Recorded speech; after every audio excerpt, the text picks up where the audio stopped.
Can I tell you a secret? And this is going to sound unusual coming from a dog trainer. When it comes to fireworks, the dazzling colors, the crackles, the chest-thumping booms, I love them all. Dogs, on the other hand, for dogs, it's more like Armageddon in IMAX surround sound on steroids. Completely terrifying.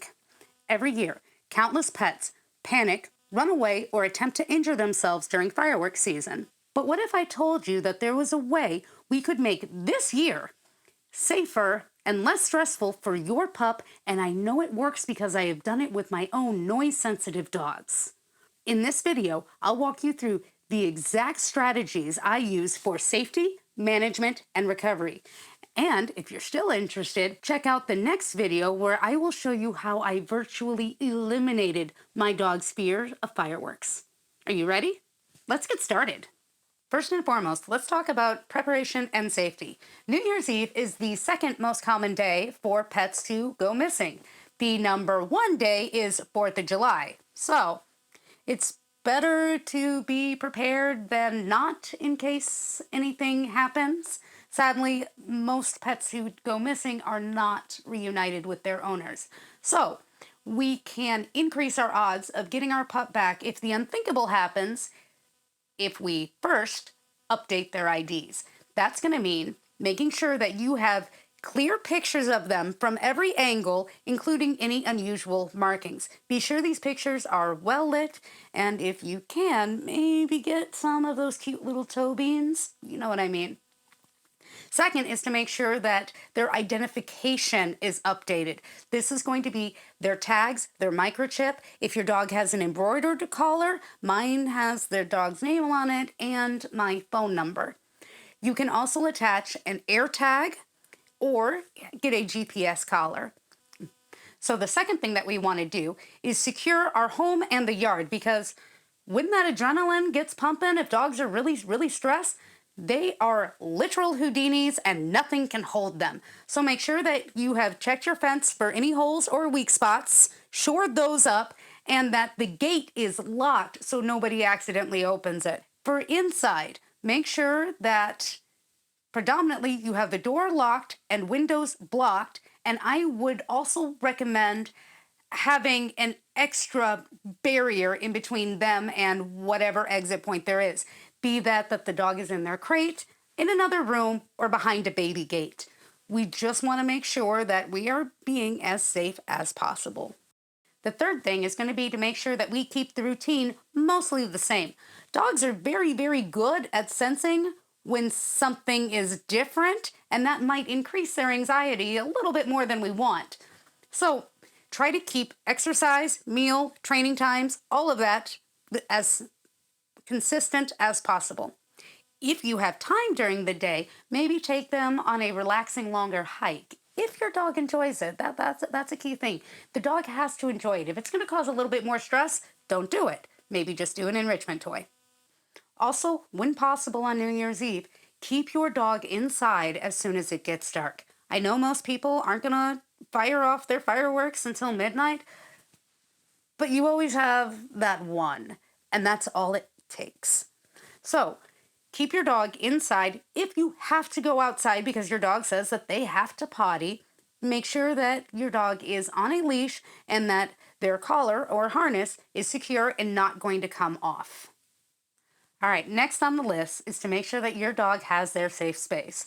And you're going to want to set this up now. I know I keep harping on about making sure your dog has a safe space, but it is just that important. Let me give you an example here. I'm from a very large family. There are quite a number of kids. I don't expect my dogs to be totally cool with the kids all of the time. So they know when they are feeling overwhelmed, they can take themselves back to my room, which is their safe space, and nobody is going to bother them there. So set up a safe space for your dog. In this space, you should have their beds, water, a bunch of toys, all the good things in life. It should be cozy and comfortable for your dog. Now, specifically for fireworks, we're going to want to find ways to reduce or mute the noise and lights that are going to come through. This is going to mean covering the windows. Blackout curtains work really well, or just cover it as best you can with a blanket. That's fine too. I still recommend blocking off access, especially if your dog panics or if you're not going to be home and you don't know how your dog's going to react. I would recommend leaving a light on to help reduce the flashes from fireworks and playing either a white noise machine, the radio, or turning the TV on for your dog. And that will help mute the sounds of the booms. Typically when I do it, I have it at a medium to loud volume, and it's more or less a calming one that the dogs kind of know. We've gone ahead and we've set this up before, so the dogs are used to it. We also want to make sure that we have some enrichment options for our dogs to do. These are going to be things like long-lasting chews and puzzle toys. Puzzle toys, when a dog solves it, there is this release of dopamine. So they're super happy, and that can help boost their confidence and help them deal with something that's more scary. So having them do puzzle toys and figuring this out can really, really help your dog through this part of it. I will also freeze Kongs and lick mats, and I can't wait to try the popsicle this year with them because I've been impressed that it lasts like 30 minutes and they seem to like it a lot. If you're going to be home for New Year's, my recommendation would be to wait until right at midnight, as soon as the fireworks start. Give your dog all the good things so that it comes after the event. There is a reason behind that, and if you are interested, I will make a video. Just let me know in the comments. Let's talk about calming aids. One natural calming aid is going to be lavender essential oil. You just put it in a diffuser. I would recommend doing it before the night of the big event, especially if your dog's already calm. That way we have an extra association that, oh, nothing bad happened, I got good things as this was going off, just so that we have kind of that memory happening. Some dogs also really like Adaptil, which is the dog appeasing pheromone diffuser. It also comes in collar form. You can also try a TTouch body wrap on your dog.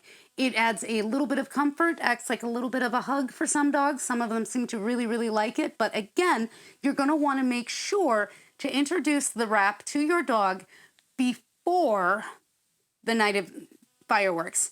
If we try to put it on when we're already panicking, it probably won't help too much. So to put on a TTouch body wrap, we are going to take just an ace bandage, fold it in half. We're going to put that halfway mark at the dog's chest, bring up the ends, crisscross over the dog's shoulders, let it come down on the other side of the rib cage. Then we'll bring it up under the belly and tie it together off the spine.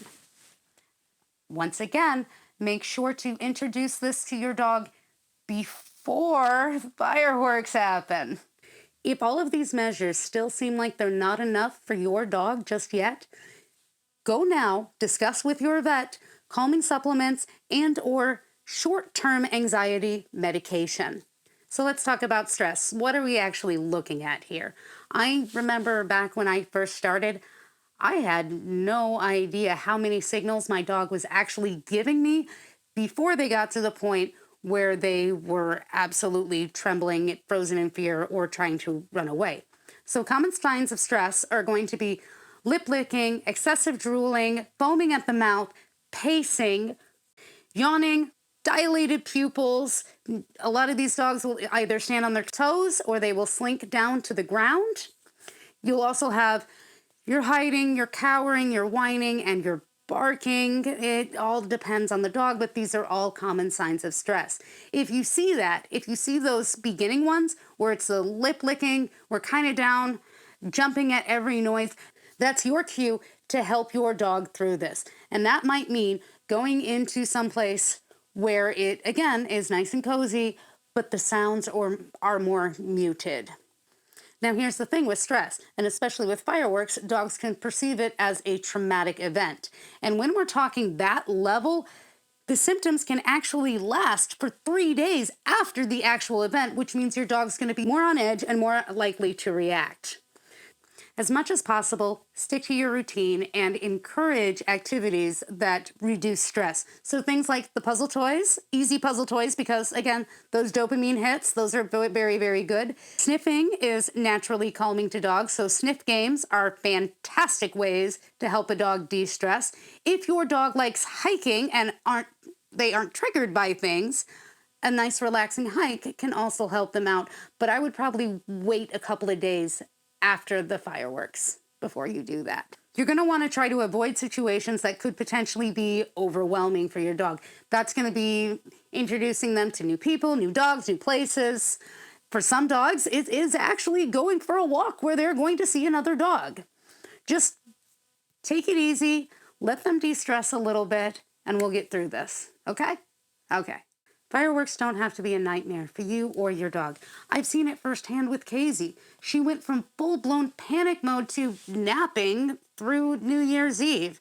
And my current dogs now, Knox, Essie, and Atlas, with these strategies, fireworks are basically just background noise. If your dog's fear is severe, don't lose hope.